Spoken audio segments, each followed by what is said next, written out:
Un seul titre pour cette édition, lancement des sessions de formation de l'Association malienne de biosécurité et biosûreté Ambios à l'endroit du personnel de l'hôpital de dermatologie de Bamako.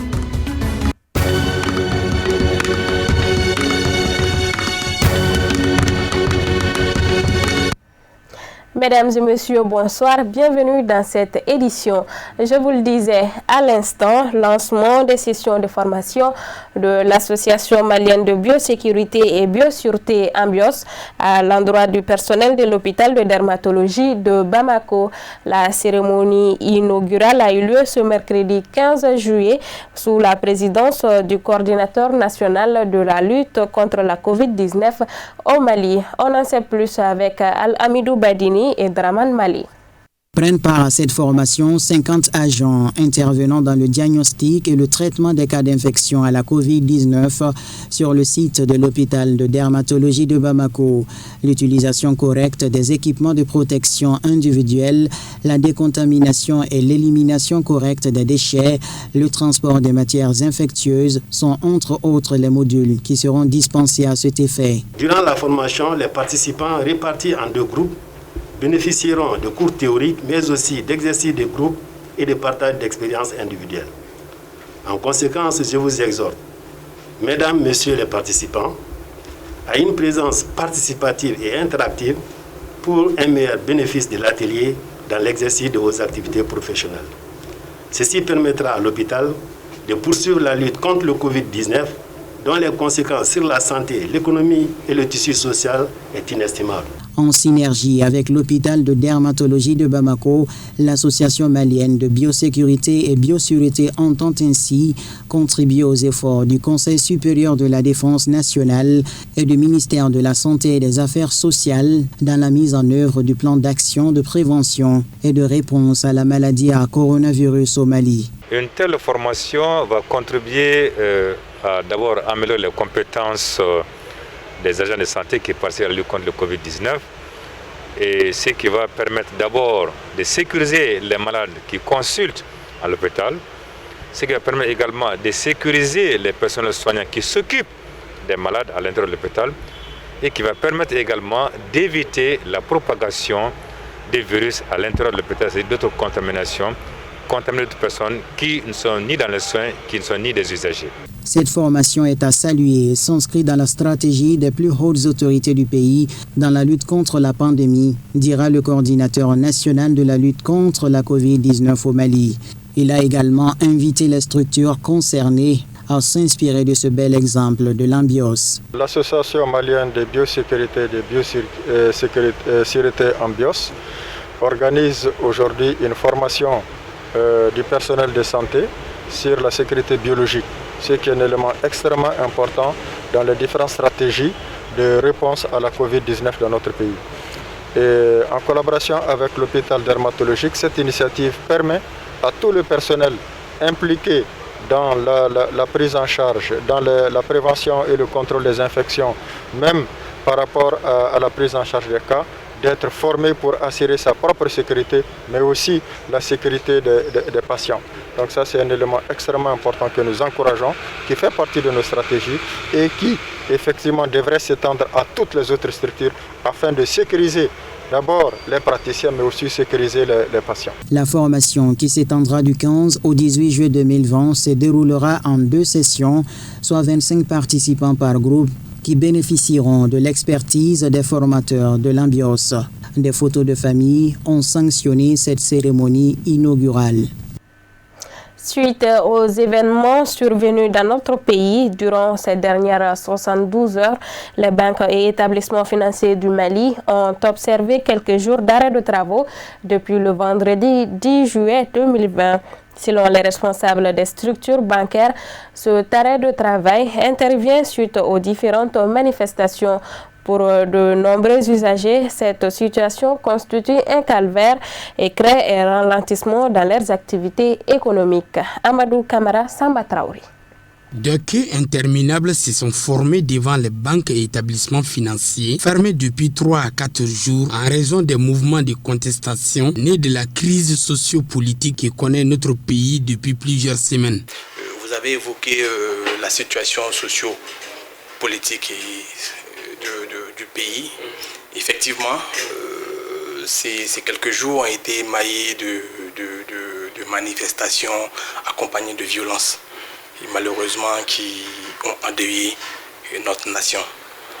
Et comme la majorité des banques ici au Mali, nous avons observé quelques jours d'arrêt de travail, conformément aux indications données par la PBF et par notre service de sécurité, qui fait en sorte que autant les biens que les personnes au service de la Bank of Africa soient préservées. Donc cette affluence aujourd'hui, vous l'avez dit, est d'abord manifestée est d'abord justifiée par à peu près, je pourrais dire, trois raisons. Les quelques jours que nous avons fait sans ouvrir les portes, donc quelques opérations se sont accumulées, donc c'est sûr que cette affluence-là va grandissant. Deuxièmement, habituellement c'est une agence et une banque brisée, et donc cette affluence-là nous la vivons généralement, ça fait partie de notre quotidien. Et troisièmement, il y a la fête de Tabaski qui pointe à l'horizon, et nous mettons à la disposition de notre clientèle plusieurs produits. À notre passage, les files d'attente ont commencé à se former dès le début de la matinée jusque dans l'après-midi. Les personnels des banques et établissements financiers se sont retrouvés complètement débordés et n'ont pas pu servir tous les clients qui attendaient. Bon, je suis venu dans l'après-midi, il y avait peu de gens. L'affluence n'était pas ça, parce que je ne peux pas vous témoigner pour le matin. Mais maintenant, quand même, on est là. Bon, il y a peu d'influence. Mais je crois que la banque a travaillé normalement. Bon, les gens sont venus. Bon, je pense que tout est normal ici. Bon, ça ne m'a pas posé de problème parce que bon, moi-même, je me présente à la banque une fois dans le mois. Quand je viens chercher mon pension, je ne retourne plus. La difficulté majeure, c'est que c'est un peu le calme des gens, parce que vous conviendrez avec moi que tout le monde actuellement est un peu soucieux de l'état du pays et chacun voudrait faire ses opérations le plus rapidement possible et rentrer chez lui. Dieu merci, je pense que nous avons pris des dispositions, comme vous l'avez constaté à la porte. Il y a une gestion de la file d'attente qui est assurée par des agents de force de l'ordre. Du coup, je pense qu'on arrive quand même à canaliser la foule. En revanche, à l'association Ansar Finance Mali, qui est une microfinance pour tous, le constat était bon car les activités se sont poursuivies normalement sans interruption aucune. Par rapport par mesure de prudence et de sécurité, nous avons quand même observé une journée d'observation qui était le lundi. Pendant cette journée, nos caisses n'ont pas travaillé. Mais au niveau de la direction, nous avons quand même géré les instances. Et la gestion de ces instances ont permis quand même au personnel de direction d'évoluer dans leur activité. Mais les clients quand même ont été privés des opérations pendant la seule journée. Mais à partir du mardi quand même, nous avons fait la reprise effective de toutes nos activités. Et actuellement, on est en train de satisfaire tous nos clients. Plus ou moins, d'autant plus que toute la population savait déjà qu'il y avait des menaces partout. Donc quand on a fermé, les clients ont compris avec nous que vraiment c'est pour leur protection, pour la protection de leurs biens.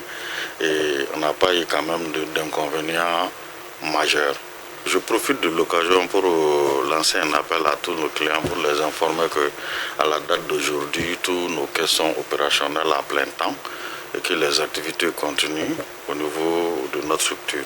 A signaler que cet arrêt de quelques jours des banques et établissements financiers a entraîné des conséquences graves sur l'économie nationale.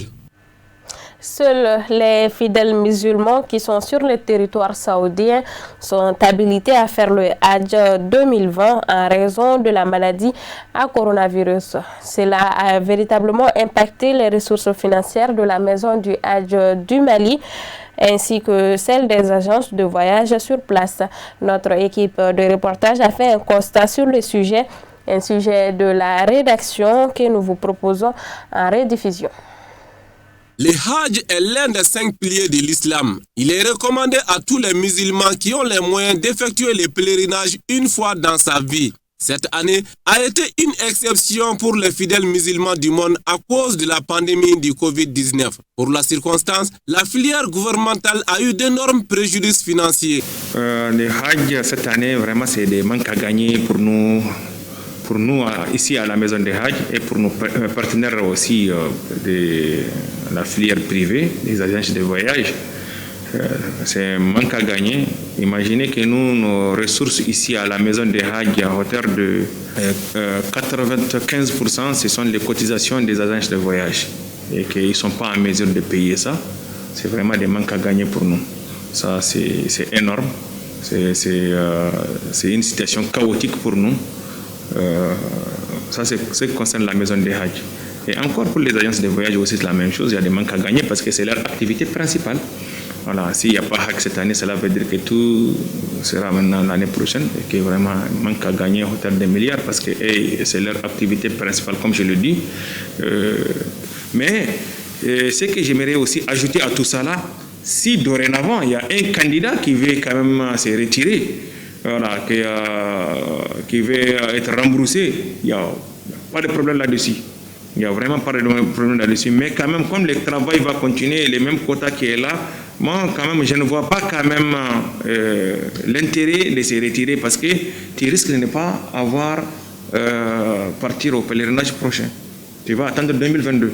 Donc voilà un peu ce que je peux ajouter sur ça, de mettre ça en tête. Sinon, il n'y a aucun problème. Si un problème veut vraiment être remboursé, il n'y a aucun problème là-dessus. Il peut être en possession de ses sous à tout moment. Les agences de voyage aussi ont été frappées financièrement par cette situation. Cette année, depuis le mois de mars, toutes les activités en concernant la billetterie ont été arrêtées parce qu'il n'y avait pas de vol. Donc ça, c'est une grande partie déjà. Vu de notre chiffre d'affaires par mois, donc il manque de 4 à 6 mois de non-activité, c'est vraiment énorme. Donc en plus de ça aussi, il n'y avait pas eu de petits pèlerinages qu'on appelle Al-Umrah cette année, pendant le Ramadan et même avant le Ramadan, depuis Rajab qu'on peut dire. Donc toutes les visites ont été suspendues vers l'Arabie Saoudite. Donc c'est un grand manque aussi à gagner. Donc c'est des pertes énormes pour l'agence. En concernant maintenant le Hajj, la décision vient de tomber il y a à peine une semaine qu'il n'y aura pas de Hajj cette année pour ceux qui sont à l'extérieur de l'Arabie Saoudite. Donc ça aussi, ajouté à des pertes de billetterie plus l'Umrah, donc ça fait énorme. Mais nous, en tant que croyants, on se remet à Dieu. On dit ce que Dieu a fait est bien. Donc ça ne sera pas la fin du monde, bien sûr que ça sera dur. Mais il faut prendre ça avec beaucoup de philosophie, il faut prendre ça avec beaucoup de croyances, je veux dire. Prions le bon Dieu pour une fin définitive de cette pandémie. Les transports urbains dans la capitale malienne sont largement dominés par les Sotramas et les Dourouni qui sont vieillissants, laissant difficilement place aux bus modernes. Pourquoi le district de Bamako n'arrive pas à moderniser ses moyens de transport en commun pour le confort et la sécurité des usagers? Réponse dans ce dossier de la rédaction signée Amadou Diallo Noumkoni. Grâce à un partenariat tripartite entre la mairie du district de Bamako, le syndicat des transporteurs et une société chinoise, de nouveaux bus assureront le transport dans la capitale et ses environs. L'objectif est d'aboutir à un transport de qualité et performant répondant aux besoins des usagers. C'est ainsi que, comme je le rappelle, nous avons été approchés par des partenaires chinois qui ont manifesté leur intérêt. Et nous avons discuté, nous avons procédé à des rencontres et qui ont abouti à la signature d'une convention. Et quand la convention a été signée, nous avons mis en place une société entre la société, les Chinois, la mairie du district, fondamentalement. Et dans cette société, ce qui est encore plus important, c'est que pour une fois, la mairie n'a pas voulu aller seule. Ceux qui offrent déjà ce service à nos populations, notamment les Sotramas. Donc la mairie a cédé une partie de ses parts pour les syndicats des transporteurs. Les syndicats de transporteurs qui évoluent actuellement. Une première vague de 50 bus devait arriver dans la capitale depuis janvier 2020 pour moderniser le transport urbain, mais avec la pandémie de Covid-19, ils n'ont pas pu être acheminés à Bamako. Il y avait une première vague de 50 bus qui devait arriver à Bamako au mois de fin janvier, début février, on va dire. Et en même temps, on devrait commettre une étude de faisabilité technique, sociale, pour le démarrage, en tout cas pour l'exploitation du transport urbain à Bamako. Et donc, ces 50 bus ne sont pas arrivés pour des raisons que tout le monde sait. Notre partenaire étant un Chinois, une société chinoise, et vous savez, avec la pandémie qu'on a connue, donc ce projet a été fortement impacté par ça, ce qui fait que ces véhicules ne sont pas encore arrivés à Bamako. Mais nous ne croisons pas les bras. En attendant, nous sommes en train de travailler pour une meilleure installation de la société. Le Conseil national des transporteurs routiers qui participe au processus de modernisation du transport urbain du district de Bamako assure que des dispositions sont en cours, mais cela nécessite des coûts. Il faut encadrer, il faut aussi tracer, changer le plan de circulation au niveau de Bamako, totalement, qui est complètement dépassé. Je peux le dire comme ça. Parce qu'aujourd'hui, dans les grandes villes, généralement, le plan d'urbanisation des villes se développe toujours avec les moyens de transport. Alors, plus la ville s'agrandit, plus la ville a besoin de transport. C'est les sous. Il faut trouver de l'argent pour tout ça. Donc, je crois que là également, des démarches sont en cours, des dispositions ont été prises au niveau du ministère des Transports pour trouver des sources de financement dans le cadre du développement du parc de transport urbain du district de Bamako. La mairie du district, sous les directives du maire Adama Sangaré, s'est toujours battue pour doter la ville de Bamako d'un système de transport plus performant. À l'instar de toutes les grandes villes, Bamako, aujourd'hui qui est la capitale du Mali, avec environ 4 millions d'habitants, le problème de déplacement se pose avec acuité. C'est pour cela que nous sommes en train de travailler justement pour offrir aux populations des meilleures conditions de déplacement. Des meilleures conditions de déplacement en termes de qualité des services, en termes de fiabilité, de sécurité, de ponctualité et toutes les commodités que les usagers peuvent avoir droit pendant leur déplacement. À en croire le directeur de la régulation de la circulation et des transports urbains de Bamako, le projet de modernisation du transport urbain de la capitale est à la phase de validation des termes de référence de l'étude qui doit accompagner le démarrage de la société. Nous poursuivons cette édition avec ce communiqué de la LIMAMA, la Ligue malienne des imams et érudits pour la solidarité islamique, est vivement préoccupée par la tournure dramatique imprimée à la situation sociopolitique de notre pays. Elle exhorte toutes les parties prenantes à la retenue en ayant pour souci la sauvegarde de la nation malienne et la préservation des lieux de culte. Qu'Allah ait pitié de l'âme des disparus. Nous souhaitons propre rétablissement aux blessés. Elle implore Allah, le très miséricordieux, le tout miséricordieux, qu'il couvre notre pays de sa miséricorde infinie. Qu'Allah bénisse le Mali. Amen. Le point de l'actualité hors de nos frontières, c'est tout de suite en bref et en image. Un commentaire signé Al-Amidou Badini. Nous ouvrons ce tour d'horizon de l'actualité internationale avec la Côte d'Ivoire qui a rendu mardi un hommage national au Premier ministre et candidat à la présidentielle Amadou Gon Coulibaly, décédé le 8 juillet d'une crise cardiaque à 61 ans lors d'une cérémonie au palais présidentiel d'Abidjan. Son cercueil, recouvert du drapeau ivoirien placé sur le parvis du palais présidentiel, a reçu les honneurs civils et militaires en présence de nombreuses personnalités. Dauphin désigné du président Ouattara qu'il avait adoubé en mars, Amadou Gon Coulibaly a été fait Grand Croix de l'Ordre national, la plus haute distinction du pays, à titre posthume lors de la cérémonie. Le chef de l'État tchadien, Idriss Déby Itno, a procédé à 9 mois de la présidentielle à un remaniement conséquent de son gouvernement avec l'entrée de 14 nouveaux ministres et 6 secrétaires d'État, a annoncé mardi la télévision d'État. Le ministère des Affaires étrangères est confié à Amin Abba Siddiq, actuel ambassadeur du Tchad en France.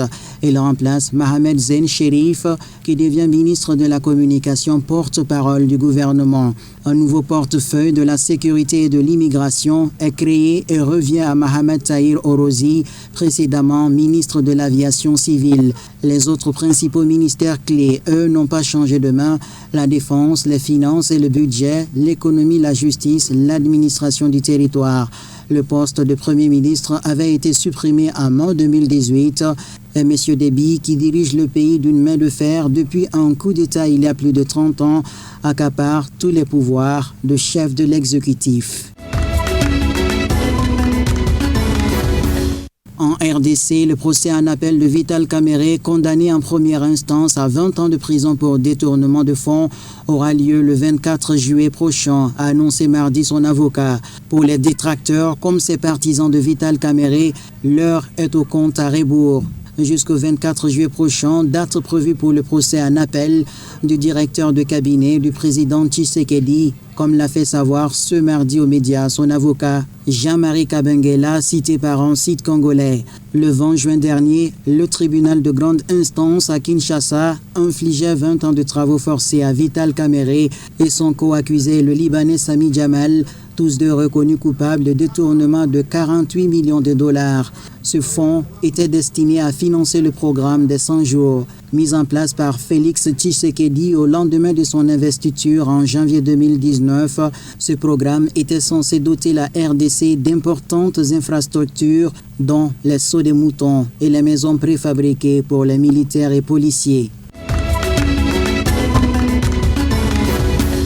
Direction la France à présent, après l'intervention du 14 juillet du président Macron, place au grand oral du Premier ministre Jean Castex ce mercredi après-midi à l'Assemblée nationale.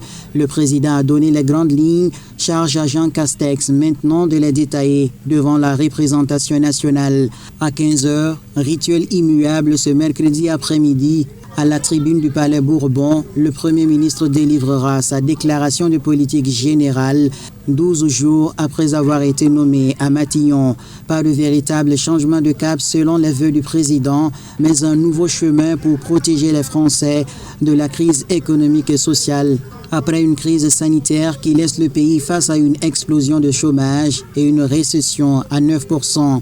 Jean Castex est ainsi notamment attendu sur la mise en œuvre du plan de relance d'au moins 100 milliards d'euros promis mardi par le chef de l'État, avec en toute priorité l'emploi des jeunes.